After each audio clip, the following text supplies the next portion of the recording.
তো এই যে আপনাদের ব্যস্ত মুখর মূল্যবান সময়গুলো থেকে যোগ বিয়োগ দিয়ে আপনারা টাইম বের করে এখানে আসছেন, এই টাইমের অনেক দাম। আমাদের জীবনের সবচাইতে দামি জিনিস হচ্ছে সময়। স্রষ্টার দেয়া সবচাইতে বড় নেয়ামত হচ্ছে সময়। এজন্য সময় যেন আমরা কোনো খারাপ কাজে, অকল্যাণের কাজে ব্যয় না করি, ভালো কাজে যেন ব্যয় করি। তাই যে কয়েক মিনিট কথা বলবো, লম্বা চূড়া কথা বলবো না, কান দুটো খরগোশের কানের মতো খাড়া করে শুনবার, বুঝবার, উপলব্ধি করার চেষ্টা করতে হবে। আমি প্রায়ই বলি, আমাদের একটা শক্ত সিদ্ধান্তই পারে আমাদেরকে জান্নাতি বানাতে, শক্ত সিদ্ধান্ত। আর আমাদের একটা দুর্বল সিদ্ধান্তই পারে আমাদেরকে হাতাবু জাহান্নাম, জাহান্নামের লাকড়ি বানাতে। So the decision is years. সিদ্ধান্ত আপনাদের। আপনি কোন পথে যাবেন, ডানে না বায়ে? ডানে গেলে জান্নাত, বায়ে গেলে জাহান্নাম। তো কোন দিকে যাবেন? কোন দিকে? ডানে যাব, কারণ আমরা ডানপন্থী, ডান ব্লকের লোক। সব নবীরা ডানপন্থী ছিল। সব নবীরা কি পন্থী ছিলেন? আমরাও ডানপন্থী। ডানপন্থী থেকেই যেন আমরা আমাদের শেষ নিঃশ্বাস ত্যাগ করতে পারি। আল্লাহ তুমি তৌফিক দাও। আজকের আলোচনার বিষয় হালাল এবং হারাম। আলোচনার বিষয় হালাল এবং হারাম। দুই রাস্তা, হালাল চলে গেছে এইদিকে, হারাম গেছে এইদিকে। সো আমরা যাব কোন দিকে? ডান দিকে। হালাল খুব বরকতময়, হালালে বরকত বেশি, হারামে বরকত নাই। বিশ্বাস করেন? 1 কোটি টাকা ইনকাম মাসে। কয় কোটি? এরকম লোক আছে না কসবায়? বাংলাদেশে আছে না? 1 কোটি টাকা ইনকাম, কোটি টাকা ইনকাম তার। কিন্তু বছরে কোটি কোটি টাকা তার ইনকাম, 1 মাসে ইনকাম 1 কোটি টাকা। কিন্তু দেখা যায় মাসে একটা হসপিটাল বিল পরিশোধ করতে তার চলে যায় 50 লাখ টাকা। আছে না নাই? ওয়াইফের ক্যান্সার, যার নেই কোনো অ্যান্সার। ছেলে ইয়াবা খায়, ওরে দেয়া লাগে 20 লাখ। বাড়ি ভাড়া, খাওয়া দাওয়া ইত্যাদি খরচ শেষে দেখা যায় মাস শেষে আরো 20 লাখ ঋণের মধ্যে পড়ে আছে। আছে না নাই? কিন্তু মাসে ইনকাম ছিল কত? 1 কোটি। কিন্তু মাস শেষে দেখা যায় 20 লক্ষ টাকা ঋণের বোঝায় চাপা পড়ে আছে। আর রিকশাওয়ালা, ওর বেতন নাই, যা পারে ইনকাম করে প্রতিদিন। মাসে অন এন অ্যাভারেজ তার ইনকাম 5,000। কয় হাজার? 1,000 চলে যায় ওর যে ছুপড়ির বেড়া, ওই বাড়ির ভাড়া দিতে। 1,000 চলে যায় ওর খাওয়া, 1,000 চলে যায় চিকিৎসা, 1,000 চলে যায় ছেলেমেয়েদের পড়াশোনা, আনুষঙ্গিক আরো 500, মাস শেষে আরো থেকে যায় 500। সুবহানাল্লাহ কইতে পারলেন না? 1 কোটি টাকা ইনকাম করেও 20 লক্ষ টাকা ঋণের বোঝায় চাপা পড়ে আছে। আর 5,000 টাকা ইনকাম, মাস শেষে কত থাকে? 500। কারণ ওর পুরো ইনকামটাই হালাল। ওর পুরো ইনকামটা কি? আর হালালে বরকত ঢুকায় দিছে কে? হারামে কোনো বরকত আছে? আওয়াজ করে বলেন তো, গরু খাওয়া হালাল না হারাম? কুকুর খাওয়া? কুরবানিতে কি জবাই হয়? সুন্নতে খাতনার অনুষ্ঠানে, বিয়ের অনুষ্ঠানে, প্রতিদিন কসাইয়ের দোকানে, কোথাও কুকুর জবাই হয়? আচ্ছা, গরু বা গাভী বছরে বাচ্চা দেয় কয়টা? একটা। আর কুকুর দেয় কয়টা? 7টা, 10টা, 11টা। জন্ম নিয়ন্ত্রণ নাই তো, দেদারসে দিচ্ছে, ফ্যামিলি প্ল্যানিং নাই, তাই না? আচ্ছা, তো দেখেন, গরু বাচ্চা দিল কম, কুকুর বাচ্চা দিল বেশি। গরু জবাই হয় বেশি, কুকুর জবাই হয় না।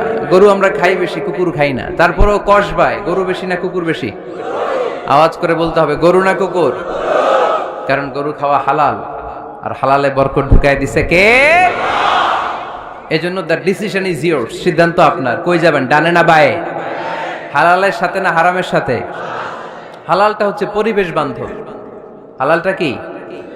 Eco friendly. এটা পরিবেশ বান্ধব, এটা স্বাস্থ্যকর, এটা রুচিসম্মত, এটার মধ্যে কোনো ঝামেলা নাই, এটাতে কোনো ভেজাল নাই। হালালে থাকলেই লাভ, যদিও অল্প। সুবহানাল্লাহ পড়েন। এজন্য রাব্বুল আলামিন বলেন, ইয়া আইয়ুহান নাসু কুলু মিম্মা ফিল আরদি হালালান তাইয়্যিবা ওয়া লা তাত্তাবিউ খুতুওয়াতিশ শাইতান ইন্নাহু লাকুম আদুউম মুবিন। ওহে মানুষেরা, শোনো শোনো, এই জমিনের ভেতরে যেটাকে আমি হালাল করেছি, যেটাকে আমি পবিত্র করেছি, ওইটা খাও, ওইটা গ্রহণ করো। হারাম খেও না, হারাম অর্জন করো না, হারামের কাছেও যেও না। শয়তানের পদাঙ্ক অনুসরণ করো না। জেনে রেখো, শয়তান হলো তোমাদের প্রকাশ্য দুশমন। ঠিক কি না? আদুউম মুবিন। শয়তান আমাদের প্রকাশ্য দুশমন। সে হারামকে আমাদের কাছে চাকচিক্যময় করে তুলে। সে বুঝাতে চায় হারামের মধ্যে আরাম। আসলে হারামে আরাম আছে, হালালের মধ্যে বরকত। এজন্য আমরা সবসময় হালাল অবলম্বন করব। রাজি আছেন তো? কিন্তু আমরা যদি আমাদেরকে প্রশ্ন করি, আমাদের ব্যবসায়, আমাদের চাকরিতে, আমাদের লাইফ লিডিং সিস্টেমে আমরা কি শুধু হালাল খাই? কি খাই? হালালও খাই, সুযোগ পাইলে একটু যদি পাই অমনি ধরে ঘাপুস ঘুপুস। সুযোগ পাইলেই কি ঘাপুস ঘুপুস। ঘাপুস ঘুপুস করা যাবে না। অনেকে আবার আছে দেখবেন খাওয়ার ক্ষেত্রে হালাল খোঁজে। খাওয়ার ক্ষেত্রে আমি অনেক লোক দেখেছি। থাইল্যান্ডে আমি গেলাম, দেখি যে তার ব্যাপারে জানি যে সরকারি চাকরি করে, লক্ষ লক্ষ টাকা দুই হাতে কামায়, এমনি গাছেরটাও খায়, তলারটাও কুড়ায়। আছে না নাই? তো ইচ্ছে মতো ডানে বায়ে ইনকাম করে, হালাল হারাম দুইটাই খায়। কিন্তু থাইল্যান্ডে যে হালাল খাবার খুঁজতেছে। কি খুঁজতেছে? ওখানে যে জিজ্ঞেস করে যে এই দোকানে কি পর্ক আছে? পর্ক থাকলে খাবো না। পর্ক মানে হচ্ছে শুকরের চর্বি। শুকরের গোশত বা চর্বি মেশানো কোনো খাবার উনি খাবে না, কারণ এটা হারাম। আর ঘুষ যে খায় এটা খুব হালাল। এরকম ডাকাইত আছে না নাই? তাহলে আমাদের মুসলমানদের সবচেয়ে বড় সমস্যা হচ্ছে আমরা খাওয়ার ক্ষেত্রে হালাল খুঁজি, কিন্তু ইনকামের ক্ষেত্রে ওই জিনিসটা খুঁজি না। এরকম আছে না নাই? না। Your food should be halal, your drinks should be halal, your income should be halal, your dress up, your fashion should be halal, and your entertainment should be halal. আপনার পোশাক হতে হবে হালাল, আপনার খাদ্য হতে হবে হালাল, আপনার উপার্জন হতে হবে হালাল, আপনি যে বিনোদন করছেন এই বিনোদনটাও হতে হবে হালাল। চিল্লায় বলেন ঠিক কিনা? হালাল বিনোদন লাগবে, হালাল ড্রেস আপ লাগবে। ছেলেরা কি স্বর্ণ পড়তে পারবে? ছেলেরা কি সিল্কের জামা পড়তে পারবে? আমরা সিল্কের জামা পরি না, এটা আমাদের জন্য হারাম করেছে কে? ছেলেরা জুয়েলারি পড়তে পারবে? গলায় চেন পড়তে পারবে? হাতে ব্রেসলেট দিতে পারবে? আছে না নাই? এখানেও অনেকের আছে না নাই? দেয়া যাবে? অনেক ছেলে দেখবেন আবার কানের মধ্যে ছিদ্র করে, কসবায়, মাশাআল্লাহ এগুলা নাই। আমি বাঁচায় দেওয়ার জন্য কইলাম নাই, আবার ওরা কয় আছে। আছে আছে না, এগুলো করা যাবে? দাড়িতে চুলে কালো রং দেয়া যাবে? এটা ধোঁকাবাজি। এটা কি? মান গাশশানা ফালাইসা মিন্না। আল্লাহর হাবিব সাল্লাল্লাহু আলাইহি ওয়াসাল্লাম বললেন, the person who deceives us he is not among আস। যে আমাদেরকে ধোঁকা দেয় সে কখনো আমার উম্মত হতে পারে না। মদিনার খেজুরের বাজার ভিজিট করতে গেলেন আল্লাহর হাবিব সাল্লাল্লাহু আলাইহি ওয়াসাল্লাম, অডিট করতে গেলেন। যে খেজুরের স্তূপের ভেতরে আল্লাহর হাবিব সাল্লাল্লাহু আলাইহি ওয়াসাল্লাম হাত ঢুকায় দিলেন, ঢুকায় দিয়ে দেখলেন ভিতরে পানি, উপরে শুকনা খেজুর, ভিতরে ভিজা খেজুর। আল্লাহর হাবিব সাল্লাল্লাহু আলাইহি ওয়াসাল্লাম বললেন, ঘটনা কি? ভিজা কেন? ব্যবসায়ী বলতেছে বৃষ্টি হয়েছিল। কি হয়েছিল? তো বৃষ্টি হইলে তো তার নমুনা সব জায়গায় থাকবে। তখন আল্লাহর হাবিব সাল্লাল্লাহু আলাইহি ওয়াসাল্লাম দাঁড়িয়ে বলেছিলেন, খবরদার, মান গাশশানা ফালাইসা মিন্না। যে আমাদেরকে ধোঁকা দেয় সে আমাদের দলভুক্ত হতে পারে না। এজন্য আমরা যেন কাউরে ধোঁকা না দেই, আমরা যেন হারামের সাথে সম্পর্ক জুড়ে না দেই। আমাদের সম্পর্ক হবে হালালের সাথে। চিল্লায় বলতে হবে কিসের সাথে? আজকের মাহফিলটা তখনই সার্থক হবে যখন এই কথাগুলো শুনে আমরা এই সিদ্ধান্তে উপনীত হতে পারবো যে আমার ফুড, আমার ড্রিঙ্কস, আমার ইনকাম, আমার ড্রেস আপ, আমার এন্টারটেইনমেন্ট, আমার সবকিছু হালাল দিয়ে আমি সাজাবো। আমার জীবনটাকে আমি হালাল দিয়ে সাজাবো। রাজি আছি না নাই? সব হালাল হইতে হবে। নারীদের ফ্যাশন, অনেক নারীরা ফ্যাশন সচেতন। খবরদার, নারীরা টাইট ফিটিং পোশাক পরতে পারবে না। পারবে? পাতলা পোশাক পরতে পারবে না। তারা নিজেদেরকে আবৃত করে রাখতে হবে। টাইট ফিটিং পোশাক পরতে পারবে না, অন্য ধর্মের পোশাক পরতে পারবে না, পর চুলা লাগাতে পারবে না। এই ফোর কর্নার্স, এই বর্ডার গুলো মেনে নারী যে কোনো ধরনের ফ্যাশন নিতে পারে। এই ফ্যাশনগুলোকে বৈধ করেছে কে?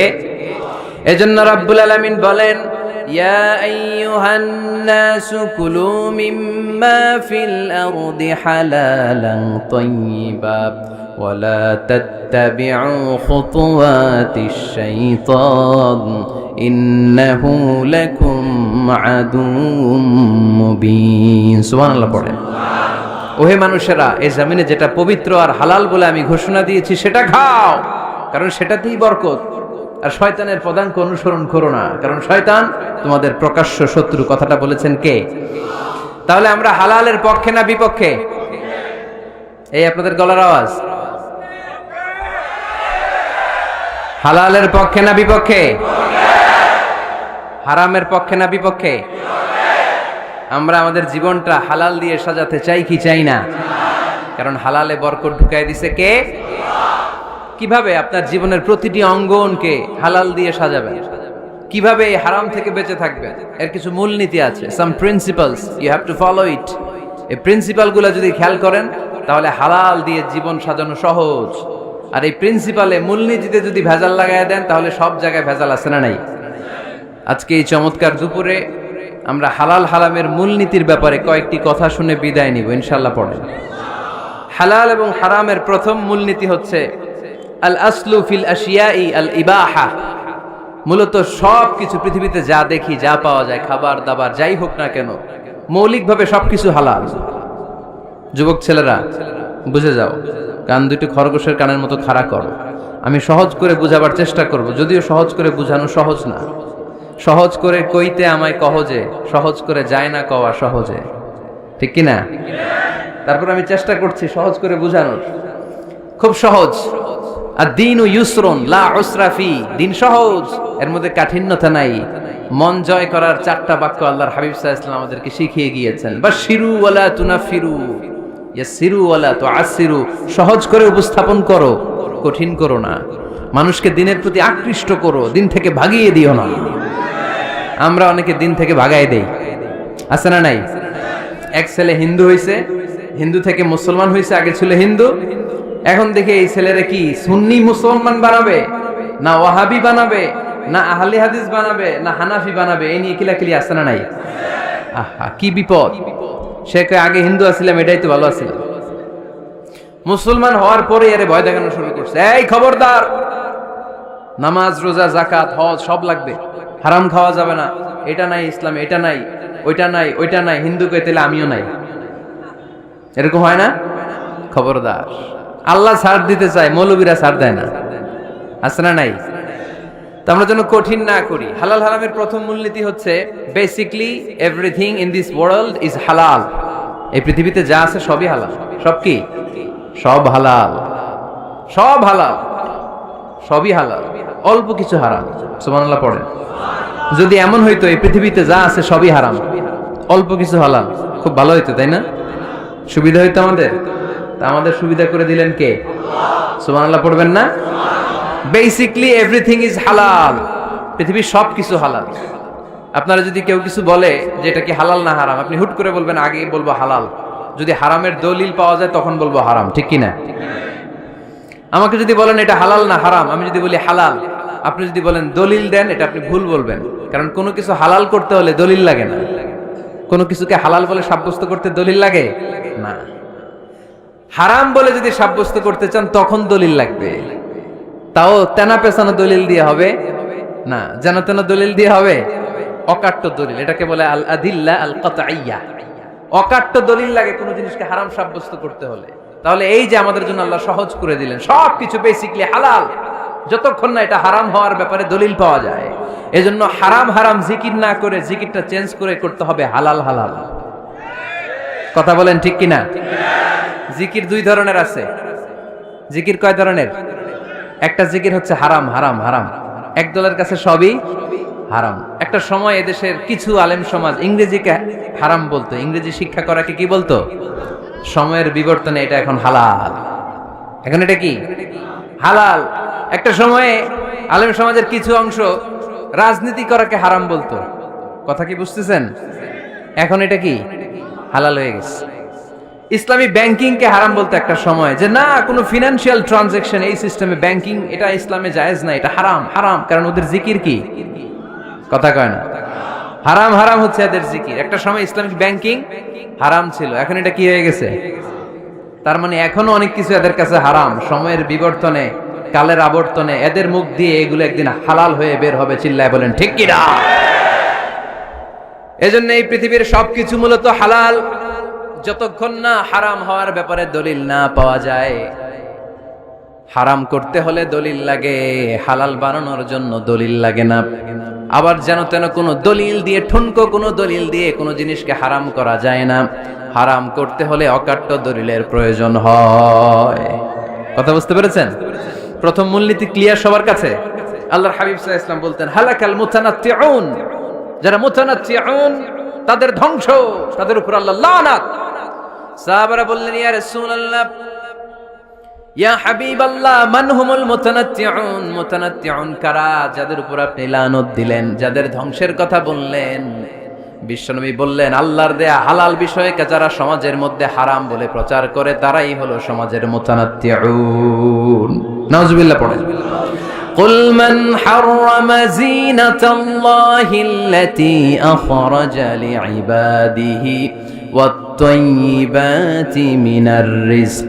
এজন্য আল্লাহ ডেকে বললেন, খবরদার, কে আছে সমাজের মধ্যে আমার দেয়া হালাল সাজসজ্জাগুলোকে, পবিত্র জিনিসগুলোকে হারাম বলে ফতোয়া তুলে, তাদের উপর আমার লানত। খবরদার, আল্লাহ যেটাকে হালাল বলছে এটাকে হারাম বলার স্পর্ধা দেখাবেন না। এটারে হারাম বলা যাবে? তাহলে প্রথম মূলনীতি কি সবাই বুঝতে পারছেন? বুঝতে পেরেছেন? এই দুনিয়াতে বেসিকলি সবকিছু কি? আওয়াজ করে বলেন। আর হালাল প্রমাণ করতে দলিল লাগে। কি প্রমাণ করতে দলিল লাগে? হারাম। এজন্য আমাদের জিকিরটা একটু চেঞ্জ করে দিব। আমরা হারাম হারাম না বলে কি বলবো? হালাল হালাল। যখনই দলিল পাবো তখন জিকির শুরু করব হারাম। কথা বোঝে নাই বোধহয়? দলিল পাওয়ার আগ পর্যন্ত সব কি? আরো জোরে বলেন। দলিল পাওয়ার পরে সেটা হয়ে যাবে হারাম। প্রথম মূলনীতি ক্লিয়ার? সবার কাছে ক্লিয়ার? কষ্ট হইতেছে? শেষ করে দিব? আরো কয়েক মিনিট শুনবেন? আচ্ছা, দ্বিতীয় মূলনীতি হচ্ছে হালাল হচ্ছে আনলিমিটেড। হালাল কি? কথা বলেন। আনলিমিটেড। আর হারাম হচ্ছে লিমিটেড। হারাম হচ্ছে সসীম, হালাল হচ্ছে অসীম। হালাল গুণে শেষ করা যায় না, কিন্তু হারাম গুণে শেষ করা যায়। সুবহানাল্লাহ পড়তে পারলেন না?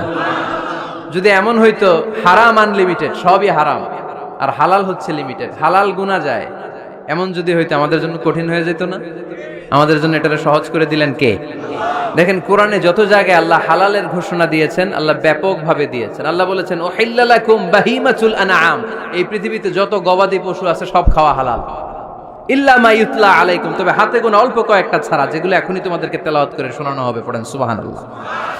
আবার আল্লাহ বললেন, উহিল্লা লাকুম সাইদুল বাহরি ওয়া তাআমু, সাগরের মধ্যে যত প্রাণী পাওয়া যায়, মাছ পাওয়া যায়, কাঁকড়া পাওয়া যায়, সব খাওয়াকে হালাল করে দিলেন কে? সাগরে যত ধরনের প্রাণী আছে, কাঁকড়া বলেন, তিমি বলেন, যা বলেন, সব হালাল, হাতে গোনা অল্প কয়েকটা ছাড়া। সুবহানাল্লাহ পড়েন।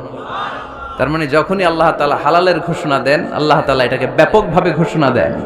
আর যখনই আল্লাহ হারামের ঘোষণা দেন কোরআনের ভেতরে, তখন আল্লাহ গুনে গুনে দেন। কিভাবে দেন?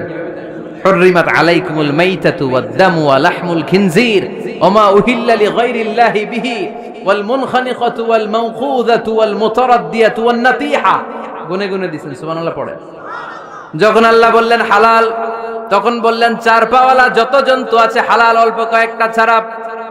যখন ঘোষণা দিলেন হালালের, আল্লাহ বললেন সাগরের ভেতরে যত প্রাণী পাওয়া যায় সব খাওয়া হালাল, অল্প কয়েকটা ছাড়া। কিন্তু হারামের ঘোষণা যখন আল্লাহ কোরআনে দিলেন, তখন ব্যাপকভাবে দেয় নাই, গুনে গুনে দিয়েছেন।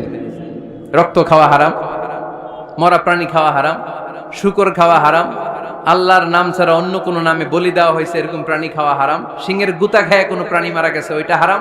এরকম গুনে গুনে অল্প কয়েকটা হারাম, বাকি সব কিছুকে আমাদের জন্য হালাল করে দিয়েছে কে? আবার যদি আল্লাহর জিজ্ঞেস করে আল্লাহ কাদেরকে বিয়ে করতে পারবো, আল্লাহ বলবে সবাইরে বিয়ে করবি। বাংলাদেশের নারীরা বিয়ে করা হালাল, পাকিস্তানের মেয়েদেরকে বিয়ে করা হালাল, সৌদি আরবের নারীদেরকে বিয়ে করা হালাল, এই বাংলাদেশের সিলেটের মেয়েদেরকে বিয়ে করা হালাল, ঢাকার মেয়েদেরকে বিয়ে করা হালাল, চট্টগ্রামের মেয়েদেরকে বিয়ে করা হালাল। হালালের কোনো শেষ নাই। সুবহানাল্লাহ পড়েন। কিন্তু যখন জিজ্ঞেস করলাম তাহলে কাকে কাকে বিয়ে করা হারাম, তখনই আল্লাহ গুনে গুনে 14 জনের নাম বলে দিলেন। পড়েন সুবহানাল্লাহ। হুররিমাত আলাইকুম উম্মাহাতুকুম ওয়া বানাতুকুম ওয়া আখাওয়াতুকুম ওয়া আম্মাতুকুম ওয়া খালাতুকুম ওয়া বানাতুল আখি ওয়া বানাতুল উখত। চিল্লায়ে পড়েন আল্লাহু আকবার। যখন হালাল, তখন ব্যাপকভাবে বললেন সব মেয়েদেরকে বিয়ে করতে পারো। মুসলিম যত নারী হয়, বাংলাদেশের হোক, পাকিস্তানের হোক, ইন্ডিয়ার হোক, গোটা বিশ্বের যে কোনো জায়গার মুসলিম নারী হলেই সেটা হালাল। কিন্তু হারাম কোনটা যখন জিজ্ঞেস করলাম, গুনে গুনে বললেন মাকে বিয়ে করা হারাম, নিজের কন্যাকে বিয়ে করা হারাম, বোনকে বিয়ে করা হারাম, ফুফিকে বিয়ে করা হারাম, খালাকে বিয়ে করা হারাম, ভাতিজিকে বিয়ে করা হারাম, নিজের ভাগ্নিকে বিয়ে করা হারাম। সুবহানাল্লাহ পড়বেন না? তাহলে সহজ না কঠিন? চিল্লায় বলেন, কি সহজ ইসলাম, কত সহজ। দাঁড়িয়ে নামাজ পড়া ফরজ, দাঁড়াতে পারতেছেন না, বসে পড়লেও কবুল করবে কে? অজু করে নামাজ পড়া কি? পানি নাই, তায়াম্মুম করে নামাজ পড়লে কবুল করবে কে? বিয়েতে মোহরানা দেওয়া কি? মোহরানা নাই। এক সাহাবী বললেন, ইয়া রাসূলুল্লাহ বিয়ে করব, মোহরানা আছে? না। কি আছে? তো কিচ্ছু নাই। তো কিচ্ছু না থাকলে বিয়ে করবো কেমন? মোহরানা দেওয়া লাগবে না? কোরআন পারো? পারি। কয়টা সূরা? এতটা সূরা। এক নারীকে জিজ্ঞেস করলেন, কোরআন পারো? বলে না, পারি না। আল্লাহর হাবিব সাল্লাল্লাহু আলাইহি ওয়াসাল্লাম দুইজনকে বিয়ে পড়ায় দিলেন। আর নারীকে বললেন, মা তুমি কোরআন পারো না, কিন্তু তোমার স্বামী কোরআন পারে, তোমার স্বামী টাকা দিয়ে পয়সা দিয়ে তোমাকে মোহরানা দিবে, সামর্থ্য তার নাই, সে প্রতিদিন তোমার একটু একটু করে কোরআন শিখায় দিবে, এটাই মা তোর বিয়ের মোহর। সহজ না কঠিন? আর কোনদিন ইসলামকে কঠিন বলবেন? কেউ কঠিন বললে ওটা শুনবেন?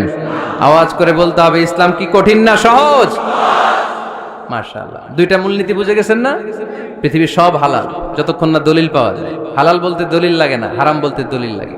2 নাম্বার, হালাল আনলিমিটেড আর হারাম লিমিটেড, সহজ করে দিয়েছে, সুবহানাল্লাহ পড়েন। 3 নাম্বার, হালাল হারামের মূলনীতি হচ্ছে ইসলাম শুধু হারাম বলে দিয়ে বসে থাকে না।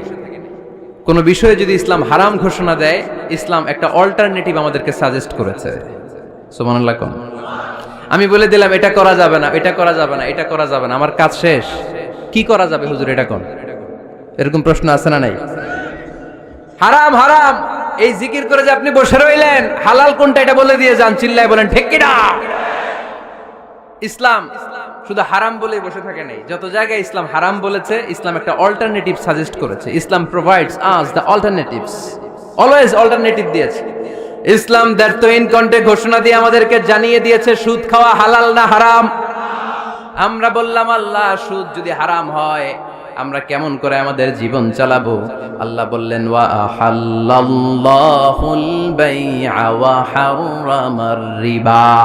চিন্তা নাই, ভয় নাই, কেমন করে সমাজ চলবে জেনে রাখো, আমি আল্লাহ যখনই সুদকে হারাম করেছি, তার বিপরীতে ব্যবসাকে আমি আল্লাহ তোমাদের জন্য হালাল করে দিয়েছি।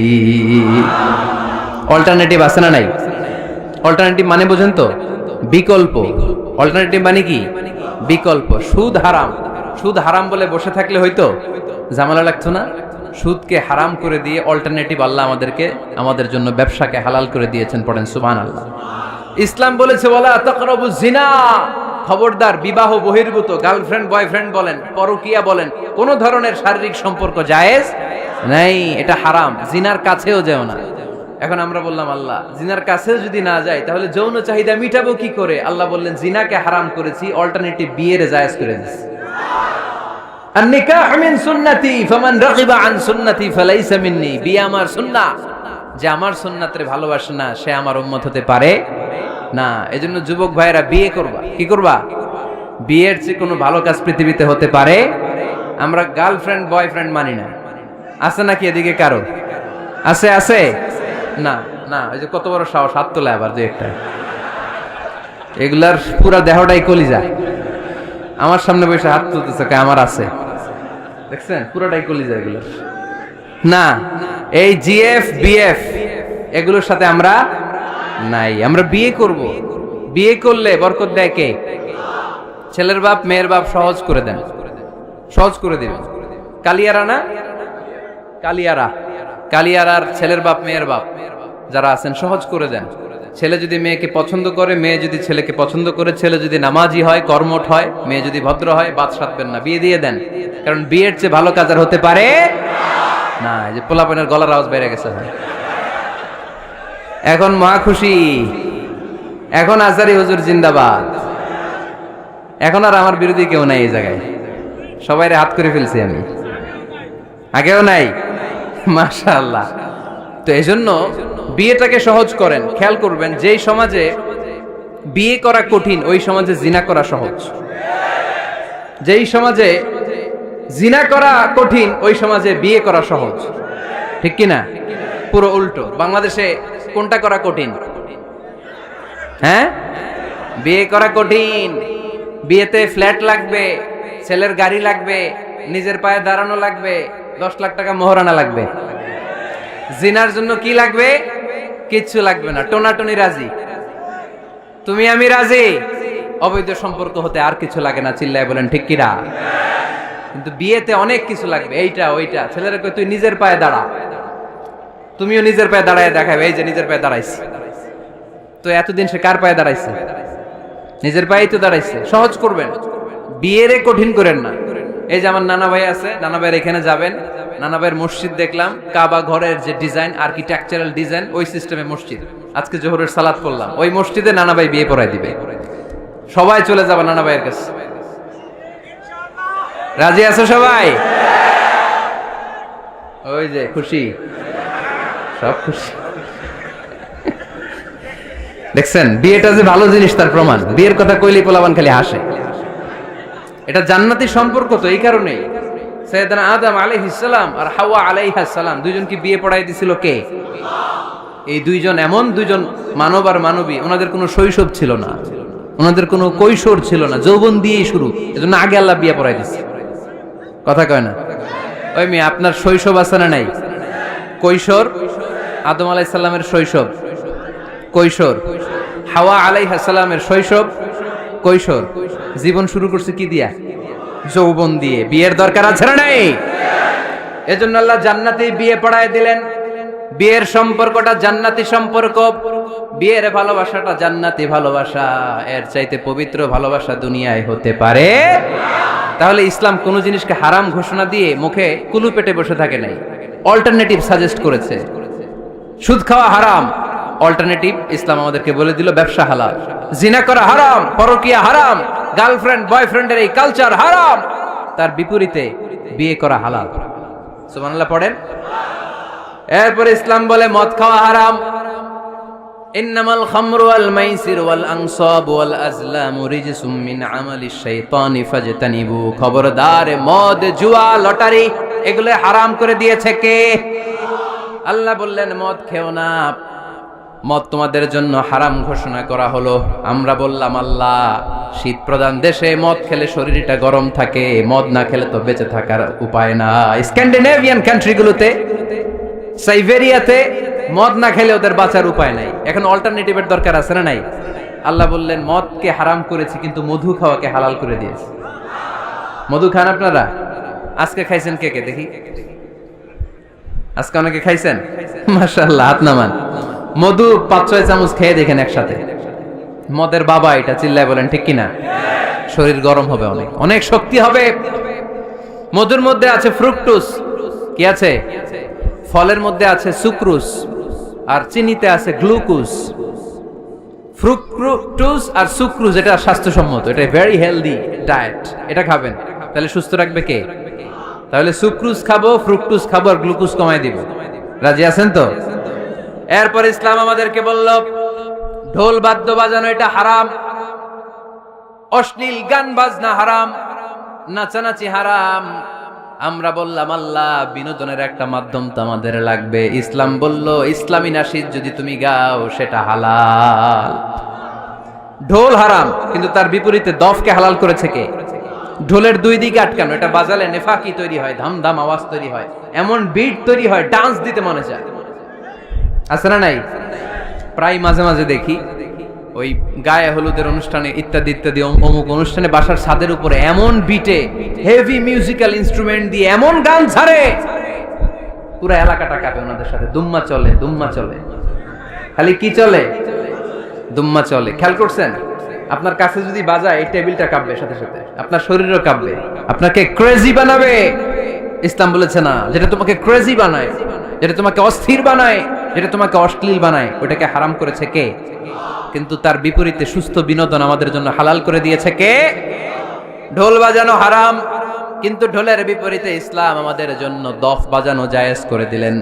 আল্লাহর হাবিব সাল্লাল্লাহু আলাইহি ওয়াসাল্লাম যখন মক্কা থেকে হিজরত করে মদিনাতে গেলেন, মদিনার সানিয়াতুল ওয়াদা নামক জায়গায় মদিনার আবাল বৃদ্ধ বনিতা, সাহাবারা, নারীরা, পুরুষেরা, ছোট্ট সোনামণিরা দফ হাতে নিয়ে বিশ্বনবীকে ওয়েলকাম জানাতে শুরু করলো। তালাআল বাদরু আলাইনা من ثنيات الوداع وجب الشكر علينا ما دعا لله داع أيها المبعوث فينا جئت من أمر المطاع جئت شرفت المدينة مرحبا يا خير داع সবাই পড়েন طلع البدر علينا من ثنيات الوداع وجب الشكر علينا ما دعا لله داع সুবহানাল্লাহ পড়েন। এই যে আমরা নাশিদটা গাইলাম, এটা হালাল না হারাম? সাথে যদি দফও থাকতো, আমরা যদি দফও বাজাইতাম, এটা হালাল না হারাম? এটা হালাল। দেখেন কি সুন্দর চেক এন্ড ব্যালেন্স, ইসলাম চেক এন্ড ব্যালেন্স করেছে। কতটা ভারসাম্যপূর্ণ জীবন ব্যবস্থা আমরা পেয়েছি, কত চমৎকার আমাদের শরিয়া। এটারে আমরা কঠিন বানাই, ঢোল বাজানো হারাম, কিন্তু তার বিপরীতে দফ বাজানোকে হালাল করে দিয়েছে কে? আবার আল্লাহর হাবিব সাল্লাল্লাহু আলাইহি ওয়াসাল্লাম বলতেন আ'লিনু আন নিকাহ বিদ-দুফুফ, এলাকায় যখন তোমাদের কারো বিয়ে হয় দফ দিয়ে ব্যান্ড পার্টি করে জানিয়ে দাও। ঢোলের ব্যান্ড পার্টি না, গিটারের না, হারমোনিয়ামের না, বংশী বাজায় কে রে সখী, বংশী বাজায় কে? ওই বংশী দিয়া না, ওই বংশী হারাম, বাঁশি বাজানো হারাম, কিন্তু দফ বাজানোকে হালাল করে দিয়েছে কে? বিয়ের ঘোষণায় দফ বাজিয়ে ব্যান্ড পার্টি করতে বলেছে বিষ্ণু ঈসা ইসলাম। কারণ বিয়েতে একজন নারী পুরুষের যেই সম্পর্ক হয়, জিনা বা ব্যভিচারে একই সম্পর্ক হয়, পার্থক্য হচ্ছে এটা সামাজিক স্বীকৃতি আছে, জিনার স্বীকৃতি নাই, ঠিক কিনা? এজন্য বিয়ে গোপন করে করা যায় না, এটা অ্যানাউন্স করে করতে হয়। ওমরে ফারুক রাদিয়াল্লাহু তাআলা আনহু যখন মদিনার খলিফা, উনি বলতেন লুকিয়ে লুকিয়ে যদি কেউ বিয়ে করে, সমাজের আশেপাশে তার প্রতিবেশীরা যদি তাদের দাম্পত্য জীবন সম্পর্কে না জানে, আমি তাদের দুইজনকে জিনার শাস্তি দেব। কারণ লুকিয়ে বিয়ে করা যায় না, সবাইকে জানিয়ে অ্যানাউন্স করে সবার দোয়া নিয়ে বিয়ের পিড়িতে বসতে হয়, চিল্লায় বলেন ঠিক কিনা? এজন্য ইসলাম শুধু হারাম বলে জিকির করে নাই, যেখানেই হারাম তার বিপরীতে ইসলাম হালালের বিকল্প দিয়েছে, ঠিক কিনা? এই নিয়মটা বুঝতে পারছেন? সবার কাছে ক্লিয়ার? 4 নাম্বার মূলনীতি হচ্ছে ইসলাম যেই জিনিসটাকেই হারাম বলেছে তার পেছনে লজিক আছে, যুক্তি আছে, কারণ আছে। 3টা কারণ থাকার কারণে কোনো বিষয়কে ইসলাম হারাম বলে। হয়তো সেটা খাবিথ, অপবিত্র, যেমন পেশাব পায়খানা খাওয়া যাবে, হালাল না হারাম? কারণ এটা অপবিত্র, ঠিক কিনা? 2 নাম্বার হচ্ছে মুদির, এটা ক্ষতিকর। ইয়াবা খাওয়া, এটার মধ্যে অনেক লাভ আছে না? হ্যাঁ, গাঞ্জা খাওয়া, সিগারেট খাওয়া, হ্যাঁ, স্মোকিং কজেস ক্যান্সার। ধূমপানে কি হয়? কর্কট রোগ হয়। পৃথিবীতে এই একমাত্র খাবার যেটা টয়লেটে ঢুকে খাওয়া যায়।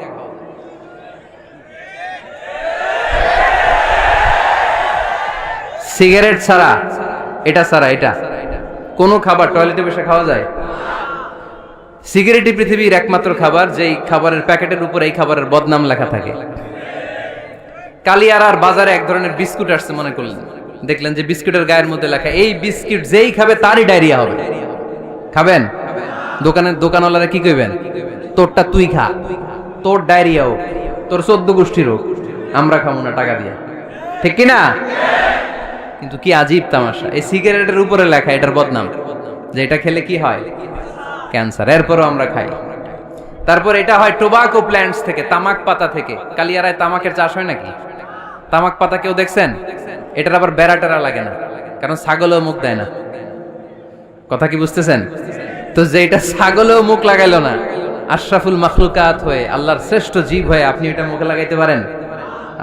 গোটা বিশ্বে এই ধূমপানের কারণে লক্ষ লক্ষ মানুষ অকাল মৃত্যুতে ঝরে পড়ছে। এটা হালাল না হারাম? কারণ এটা মুদির, এটা ক্ষতিকর। ইসলাম আমাদেরকে মূলনীতি শিখিয়েছে, লা দারারা ওয়ালা দিরার। নিজেরও ক্ষতি করতে পারবা না, অন্যেরও ক্ষতি করতে পারবা না। আইনটা কার? তাহলে কোন জিনিস হারাম হওয়ার পেছনে 1 নাম্বার লজিক, সেটা হয়তো অপবিত্র, কিংবা সেটা ক্ষতিকর, অথবা ওইটার মধ্যে অশ্লীলতা আছে। আওয়াজ করে যুবকরা উত্তর দাও, মোবাইলের ভেতরে পর্নোগ্রাফি দেখা হালাল না হারাম? ব্লু ফিল্ম দেখা হালাল না হারাম? নেকেড ভিডিও দেখা হালাল না হারাম? কারণ এটা অশ্লীল, ঠিক কিনা? তাহলে যেটা হারাম, 3টা কারণে কোন জিনিসকে ইসলাম হালাল বলে, হারাম বলে অ্যানাউন্স করেছে। হয় এটা অপবিত্র, নয় এটা ক্ষতিকর, নয় এটা অশ্লীল। কয়টা? হয় অপবিত্র অথবা ক্ষতিকর অথবা অশ্লীল। পৃথিবীতে যত জিনিসকে ইসলাম হারাম বলে ঘোষণা করেছে তার প্রত্যেকটার মধ্যে তিনটার কোনো না কোনো একটা আছে না নাই? এই তিনটা জিনিস, তিনটার একটা না পাওয়া গেলে কোনো জিনিসকে হারাম বলে ঘোষণা দেওয়া যাবে। এরপর ইসলাম আমাদেরকে শিখিয়েছে 5 নাম্বার মূলনীতি, মুকদ্দামাতুল হারামে হারাম। হারামের সূচনাটাও হারাম। কোন বেগানা নারীর দিকে তাকিয়ে থাকা হারাম হওয়ার কথা ছিল না, কিন্তু যেহেতু এই তাকানোটা এক সময় জিনার দিকে নিতে পারে, তাই এই তাকানোটা কেউ হারাম করেছে কে? আন-নাযার, এই দৃষ্টিটা বড় ভয়ঙ্কর। আল্লাহর হাবিব সাল্লাল্লাহু আলাইহি ওয়াসাল্লাম বলেছেন, আন-নাযার সাহামুন মাসমুমুন মিন সিহামি ইবলিস। এই দৃষ্টি, লাগামহীন দৃষ্টি, শয়তানের বিষ মাখানো তীরবানের মধ্যে থেকে একটা ভয়ঙ্কর তীর। এই তীর দিয়ে শয়তান যুবকদেরকে কাবু করে ফেলে। ডাইরেক্টলি শারীরিক সম্পর্কের দিকে কেউ যায় না। প্রথমে বদনজর, প্রথমে কি কথা কয় না, গলার সাউন্ড এখন কমে আসছে, এখন বিপরীতে ঘা পড়তেছে, তো এখন আর সাউন্ড নাই। প্রথমে শুরু হয় কি দিয়ে? বদনজর, লাগামহীন নজর। তারপরে মুচকি হাসির বিতরণ, চোখে চোখে কথা হয়, আচ্ছা না নাই? হাসি বিতরণ হয়, মোবাইল নাম্বার আদান প্রদান হয়, ফেসবুকের আইডি শেয়ার হয়, তারপরে রাত জেগে কম্বলের নিচে চ্যাটিং ফ্যাটিং আছে না নাই? তারপরে চলে আসে 14ই ফেব্রুয়ারি, বিশ্ব বেহায়া দিবস, ঠিক কিনা? দেখছেন ধাপগুলো, দেখছেন স্টেপ বাই স্টেপ হারামের দিকে যায়। এরপর অবৈধ দৈহিক সম্পর্কের দিকে যায়। আল্লাহ এই গজব থেকে তুমি আমার ছেলেদেরকে বাঁচাও, আমার দেশের মেয়েদেরকে বাঁচাও, চিল্লায় পড়ে না আমিন। তাহলে শুরু হয়েছিল কি দিয়ে? কি নজর? কি নজর? বদনজর। এটা দিয়ে শুরু, জিনা দিয়ে শেষ। এজন্য ইসলাম বলে মুকদ্দামাতুল হারামে হারাম, মা ইউআদ্দি ইলাল হারাম ফাহুয়া হারাম। যেটা হারামের দিকে তোমাকে ধীরে ধীরে গ্রাজুয়ালি পৌঁছে দিবে, ওটাকেও হারাম ঘোষণা করেছে কে? এজন্য বিষ্ণু ঈসা ইসলাম ওনার মেয়ের জামাতা সাইয়েদনা আলী রাদিয়াল্লাহু তাআলা আনহুকে বলেছেন, আলী খবরদার, লা তুতবি'ন নাযরাতান নাযরা। এক নজর যদি ভুল করে কোনো নারীর চেহারার দিকে তোমার পড়ে যায়, খবরদার দ্বিতীয় নজর দিও না। ফা ইন্না লাকাল উলা ওয়া লাইসাত লাকাল আখিরা। কারণ প্রথম নজর ভুল করে পড়ে গেলে ক্ষমা করবে কে? কিন্তু তার সৌন্দর্য উপভোগের জন্য বারবার তার দেহের দিকে তাকালে, বারবার তার চেহারার দিকে তাকালে আমলনামাটা গুনাহ দিয়ে ভর্তি করে দিবে কে? আল্লাহ চেক এন্ড ব্যালেন্স করেছেন। পুরুষদেরকেও বলেছে চোখ নামাও, কুল্লিল মুমিনিনা ইয়াগুদ্দু মিন আবসারিহিম, lower your gaze, lower your eyesight. নারীকেও একই কথা বললেন, কুল্লিল মুমিনাতি ইয়াগুদ্দুনা মিন আবসারিহিন্না। ও নারীরা, তোমরাও চোখ নামাও, নজরকে ঠিক করো। এই বদনজর সব সর্বনাশের মূল। জোরে বলেন ঠিক কিনা? এখান থেকেই ধীরে ধীরে ধীরে ধীরে অবৈধ দৈহিক সম্পর্কের দিকে যায়। এজন্য এই বদনজরটারও হারাম ঘোষণা করেছে কে? এই মূলনীতি বুঝতে পেরেছেন? 7 নাম্বার মূলনীতি হচ্ছে আল হাইলাতু বিল হারামি হারাম। হারাম খাওয়ার জন্য কৌশল করাও হারাম। কথা বুঝেন নাই কালিয়ারার ভাইয়েরা?